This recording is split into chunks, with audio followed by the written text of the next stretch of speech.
Let me start by saying that my first challenge was cricket.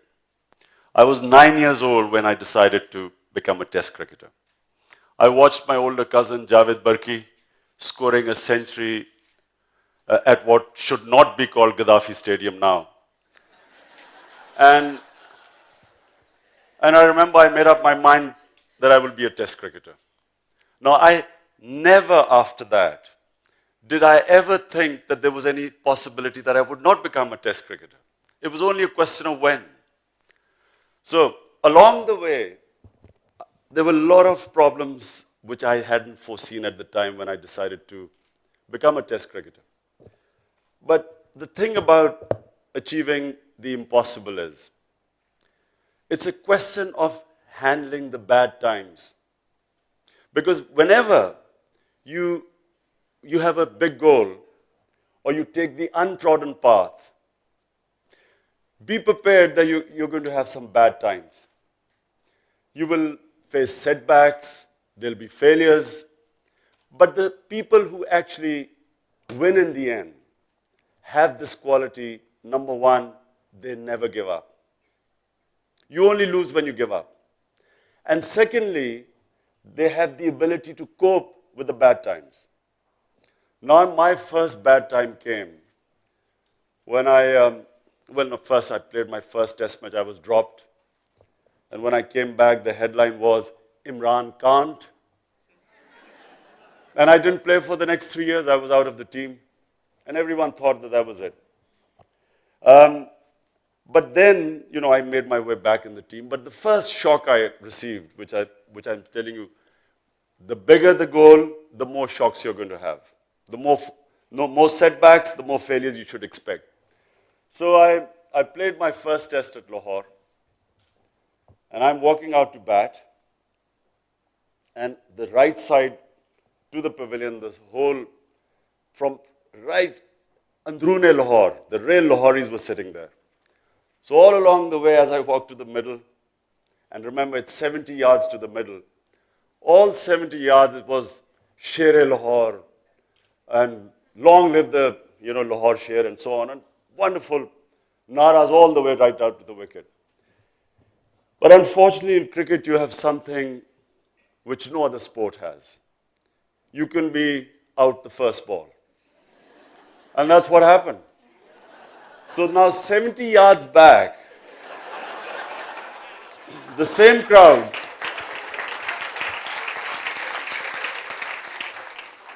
there are ladies sitting here, so I will not tell you what they actually said to me. But I'm telling you in Lahori, Punjabi, what I went through the 70 yards back, it might have been 70 miles I was walking. Anyway, I came back and I was in a shock. I said, how can the same people who were just calling me lion, how could they have turned around and be saying all those things they said to me? And so this, there was quite a while to get over it. But then over the years, I got used to it. The other big time when I can say was the sort of defeat that was very difficult to take was when first time we toured India and we lost.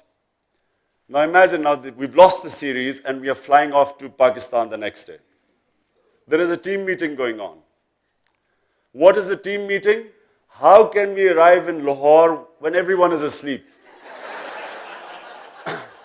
So we came on a flight that arrived at 4 a.m. in the morning. The custom people kept us there for 3 hours, so until it was light. And everything was confiscated. I still remember it. Everything we had, this is Indian. In those days, the custom laws were much more strict.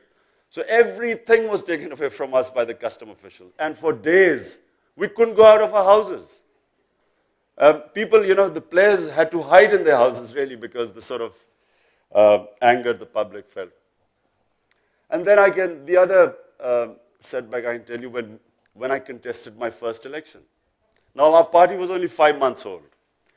Now, I kept telling, I was roaming around, everyone was new. There's Dr. Alvi sitting here, Naeem, they were all founder members of Tehreek-e-Insaf.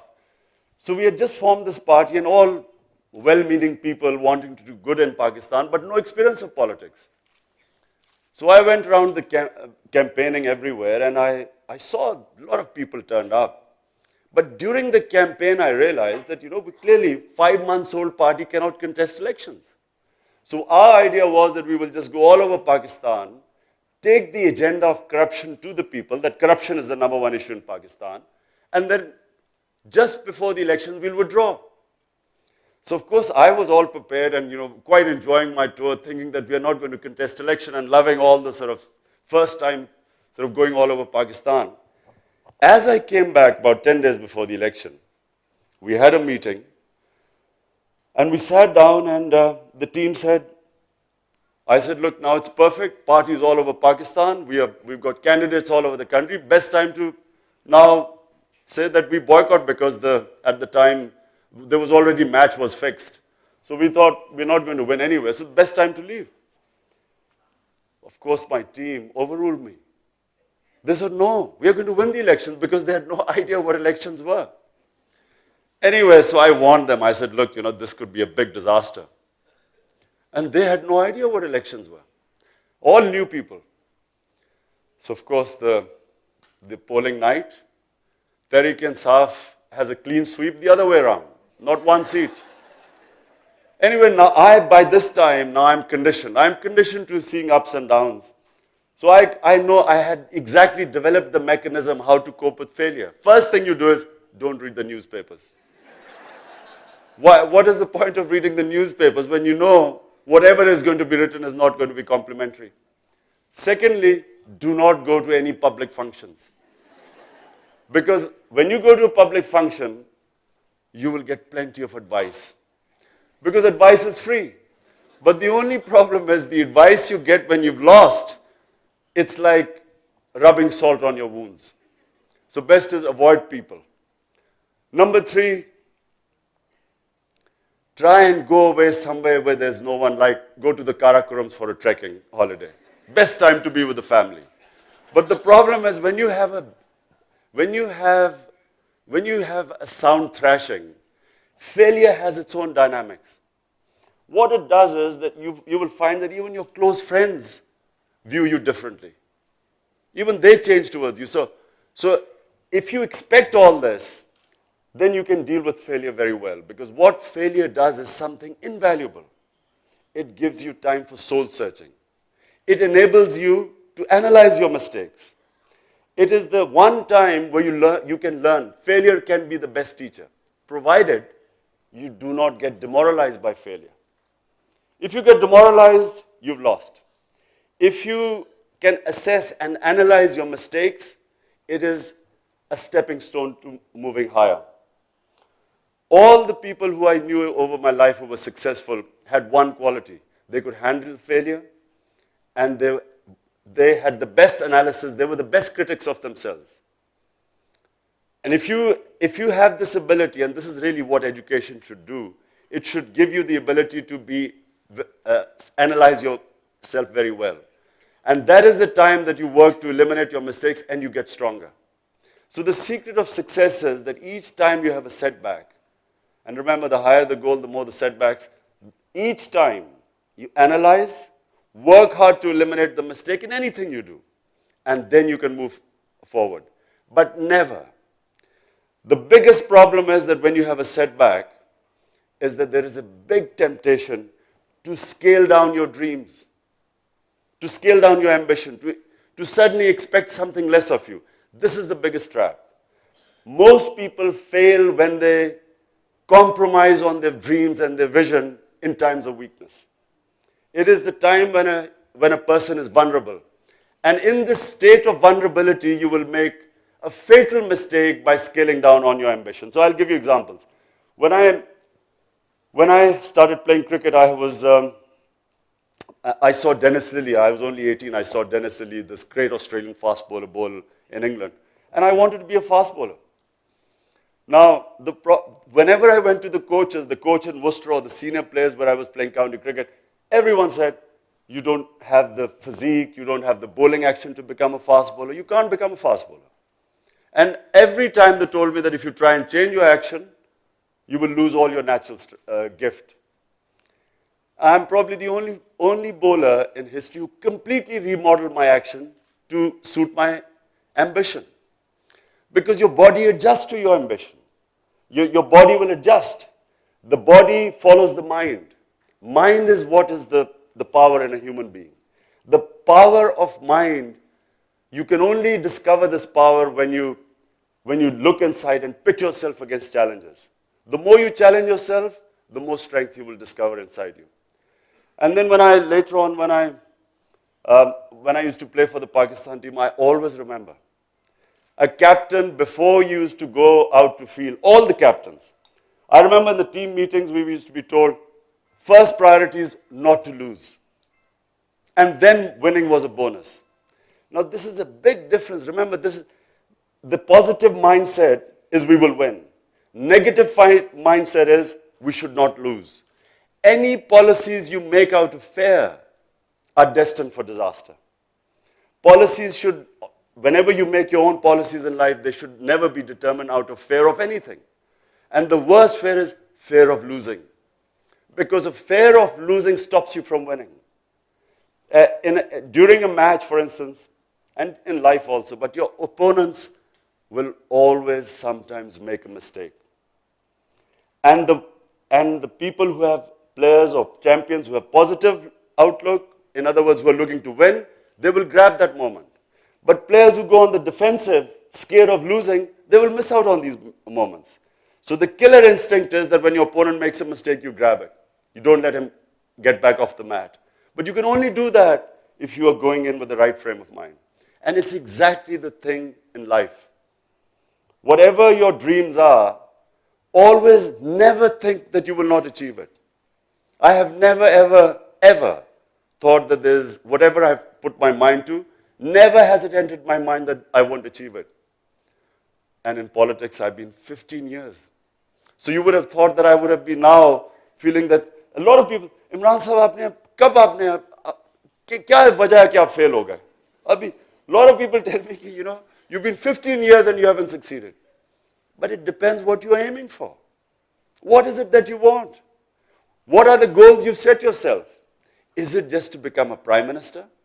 Is it just to become a member of parliament, a minister? What is your ambition?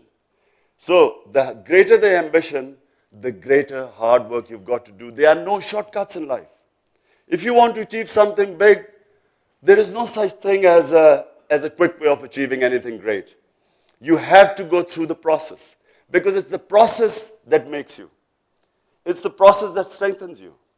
And it's each time you fall and pick yourself up, you come back much stronger.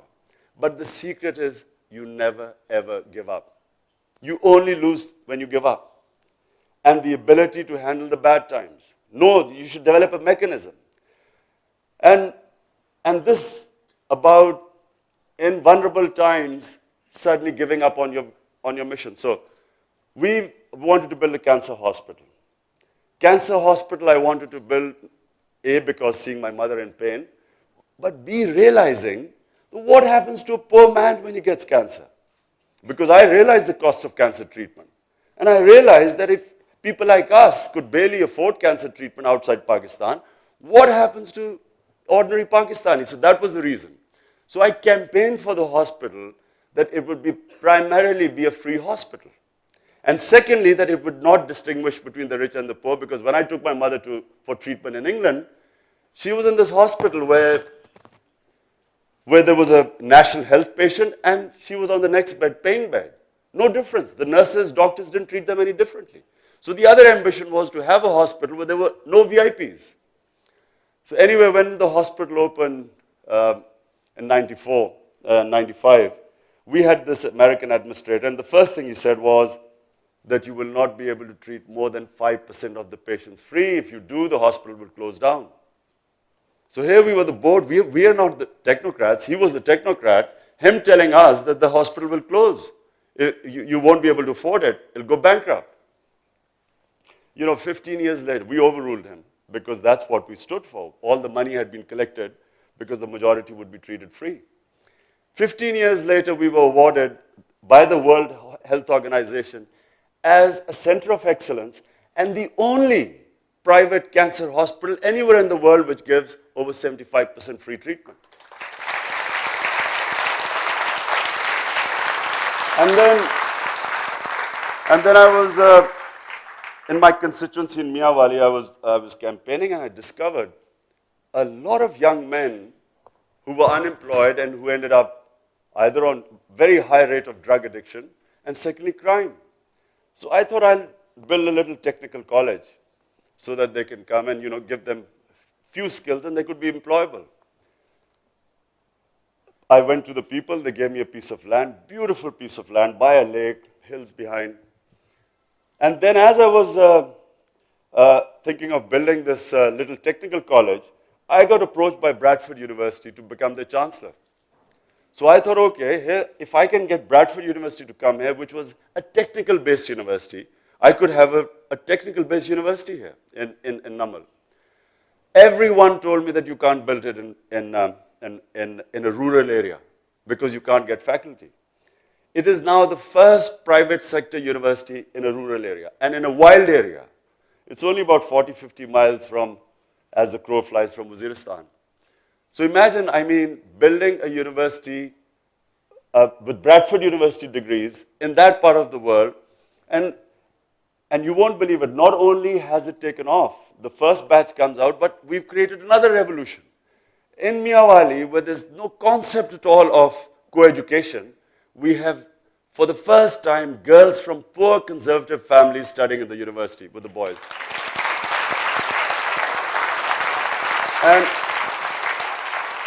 And of course, now the dream has been upscaled into making it into a knowledge city. Because so the people have given me 1,000 acres of land. 1,000, all by the poor people around. So we've got 1,000 acres of land. Now the ambition is to build a proper knowledge city there and have other institutions from other medical colleges, textile colleges, so that it's like Oxford University and built on beautiful premises. And we not only did we have faculty come from outside Pakistan, young Pakistani PhDs have come there, but from LUMS, the PhDs who have qualified, they've come and started working there. So in my opinion, if you create the conditions, if they are the right conditions, you can do anything. Now, something which Raja Sabar said and what he has done, in my opinion, in Pakistan, all you need to do is to create the right conditions. You just need an enabling environment in Pakistan. You basically need good governance here. Just one thing, good governance. There is so much vibrancy in the society that will take off. And I draw my experiences from two areas. One was cricket. In Pakistan, we produced the World Cup winning team despite having no system in the country. Despite the system, not because of the system. There is no cricket system in Pakistan. And for all of you sitting here, if nothing else, I'm a triple PhD in cricket. And I can tell you, nowhere in the world have I seen such sporting talent as in this country. And who else? I was just with Viv Richards in India during the World Cup. And Viv Richards on television said that the best talent anywhere in the world he had seen was in Pakistan. So we have all this talent. I have never seen a player of the ability of that boy, Muhammad Amir, who got disqualified. I have never seen talent like that. I saw Wasim Akram. He's even better than Wasim Akram, and Wasim was one of the best. So you have this talent, Jahangir Khan, Jansher Khan. Oxford University had more squash courts than the whole of Pakistan. Both world champions for 10 years. In my opinion, Pakistan is a country which is oozing with talent. It does not have a system, does not have institutions, does not have rule of law, has criminals running the country. No country can prosper. It's impossible even if you on a factory put criminals, the factory will collapse. How can a country go on? And the only problem in our way is apathy. The one thing which, in my opinion, there's a verse in the Quran, those who have faith, Allah removes their fears. Fear is the biggest problem in this country. We are scared.